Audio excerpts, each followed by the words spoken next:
Thank you for joining me on my masterclass. Now, today I'll be teaching on the 6 pillars of wealth. I've been a pastor for over a decade and I've counseled people, wealthy people and poor people, and I've seen the patterns that create generational poverty and generational wealth. One of the first patterns is this: don't reproduce children unless you're first producing wealth. If you don't have any remuneration, you have no business increasing the population. A lot of people are misled.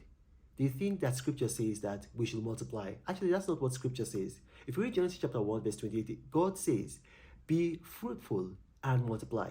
So I've read scripture in multiple translations, multiple versions, and I've read them in the original language. You can actually translate that as be fruitful and multiply, or be fruitful then multiply. You see, God expects that you should first be fruitful and then you use the fruit from your fruitfulness to feed your multiplication. So if you look at Adam, the first man, God created him.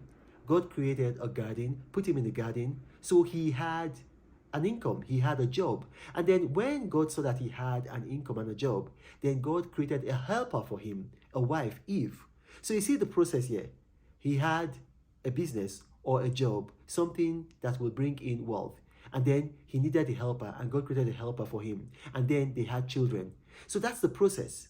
You first of all, you need to reproduce wealth before you need to reproduce children. Now, the next principle on the wealth pyramid is this: you need to have passive income.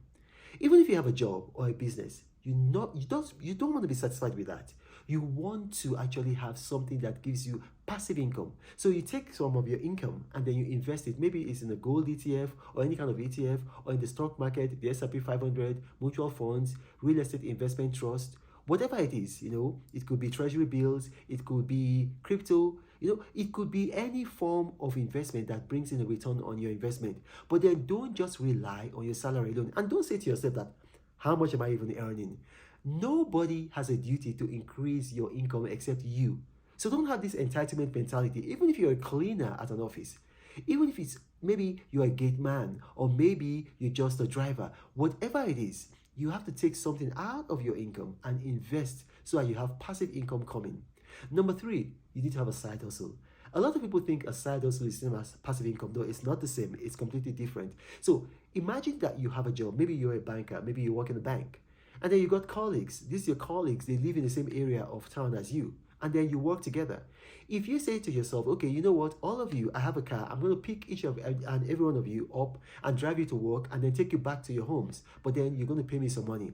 That's a side hustle. What they're doing is that you're doing a carpool business. Or you can Uber on your way to work and you're Uber on your way back from work. That's a side hustle. Or maybe you're a civil servant and then you start to buy some maybe items to sell to your colleagues at the office. That's a side hustle. Or maybe you have a job somewhere. Probably maybe you're a receptionist. And then you go home, you start up a YouTube channel whereby you're teaching or you're preaching or you're doing some entertaining. And then you're earning income. That is a side hustle. So the difference between a passive income and a side hustle is that you have to do something active. You have to apply active physical effort to get income from a side hustle. That's number 3.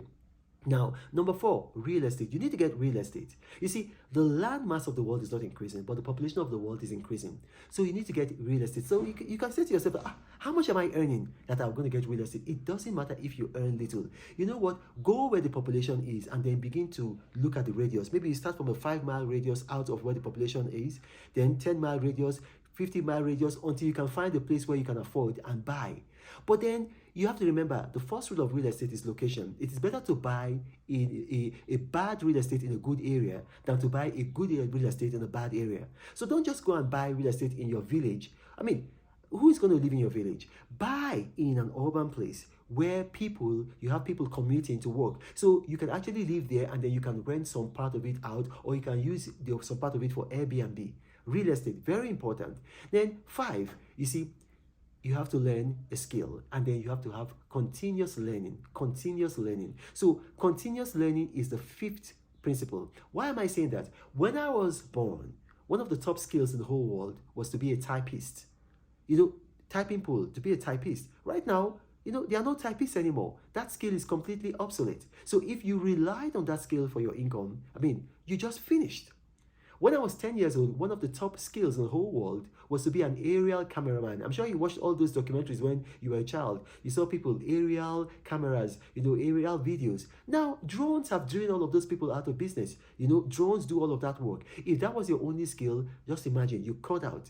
And then when I was a teenager, we had video clubs where people would go and rent a VHS video, or they rent a DVD and they could take it home, and then they return it, and that's how people made money. They had video clubs. But then with the advent of Netflix, cable television, Hulu, and all of that, video clubs have died. So you see, you cannot rely on just one skill or one business opportunity. You have to keep on learning and keep on learning, because the world is just moving at a pace whereby information changes every 9 months. It's just like a pregnancy. Every 9 months, a child is born, and then, like another child dies. So you think about that. If you do not update your skills, you're going to come to a point whereby you have no income, because the old skills that you had are now completely redundant. They are now obsolete. You cannot make an income from them. Now, the final one is this: early overgenerosity. Avoid it. Avoid early overgenerosity. Now, you have to understand this. When I was a child, we lived in a house. The house had a compound, and then there was a plant called bitter leaf. Now, if you don't grow up in Africa, you might not know what bitter leaf is. But bitter leaf is just like a vegetable, very nutritious. And my mother planted one, and then she traveled to the village to see her mother who was sick. And then we started plucking from that bitter leaf. And by the time my mother came, that bitter leaf had died. And my mother said, "What happened? What happened?" And we told my mom, "Look, we were just plucking from it." And my mom said, "No, it wasn't mature enough.